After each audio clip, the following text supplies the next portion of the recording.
Hi, I'm Ben Moorhouse and I'm from the Department of Education Studies, and I'm going to tell you in this short video how we can utilize the virtual flipped classroom approach to get the most out of synchronous online lessons. So if you're not familiar with what I mean by the virtual flipped classroom, basically it's a totally virtual version of the flipped classroom. So students engage with course materials, usually through a tailor-made video before a session on their own at home, delivered asynchronously, usually through a learning management system like Moodle. And then they come to the synchronous online lesson, which is delivered through video conferencing software like Zoom, and engage in activities where they apply and analyze the knowledge they've learned in those materials in that session. Okay, so it's quite straightforward, just building on that kind of flipped approach, but putting into the total virtual environment. So for me, I kind of keep my approach quite structured and quite simple to make it easy for our students to kind of understand and to engage with, and so they know their expectations and they know what they're going to do.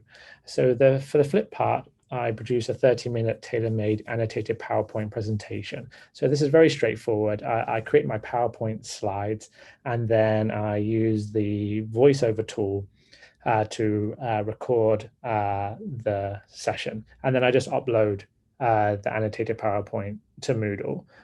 So it's not even a video really, it's just an annotated PowerPoint that I upload. And then I include the lesson readings as well, so they can explore those before they come to the synchronous online lesson.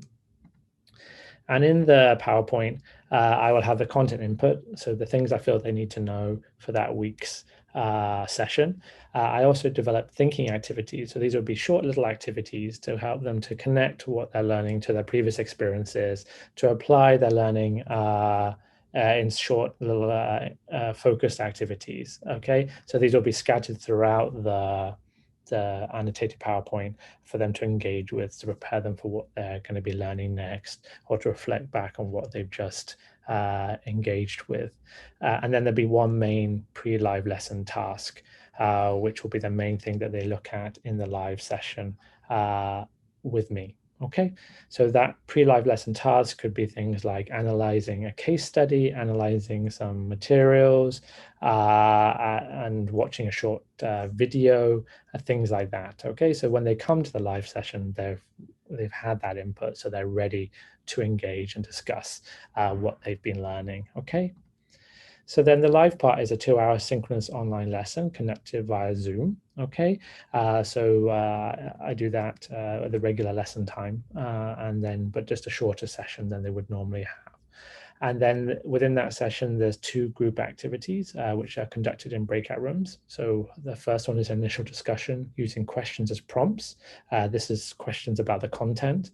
These can be kind of just about factual questions about the thing they've learned, but it can also be relating to their own experiences as well, in relation to what they've been learning and things like that. And they also have the opportunity there to ask questions to me about what they have found challenging or difficult, or want to know more about.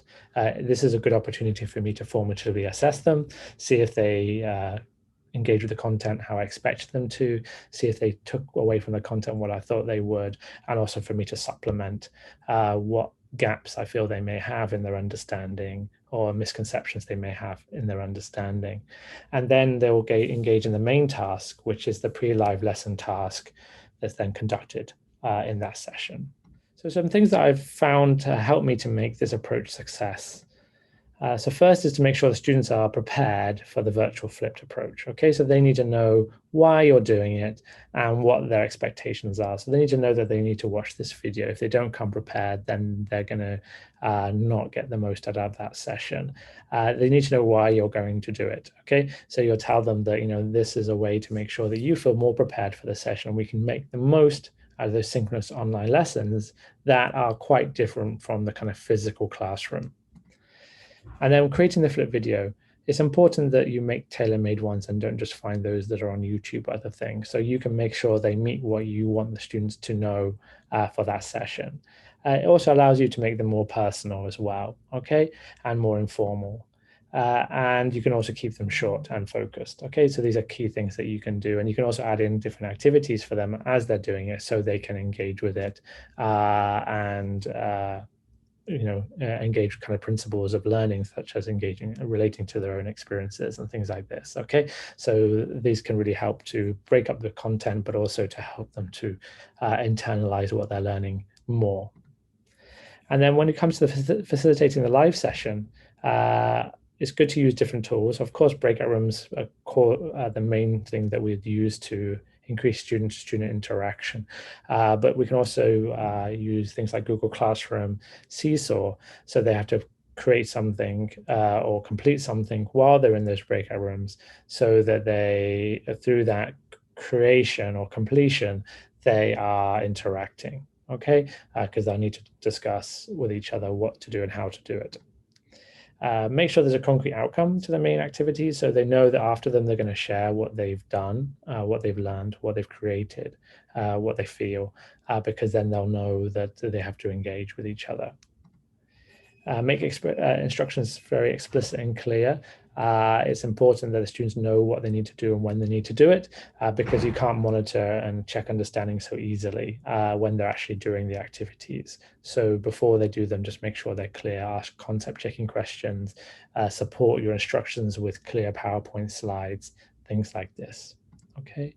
And then keep the sessions structured and develop routines, so the students know what they need to do at different times of that lesson, and they know why they need to be prepared for that lesson and what's going to be expected of them in that lesson. Okay, so those are the main things that I feel are useful for the virtual flipped approach. Of course, there's many other ideas that I could share with you, and if you're interested, feel free to contact me and I can talk to you more about how I utilize the virtual flipped classroom approach in my teachings. So thank you very much.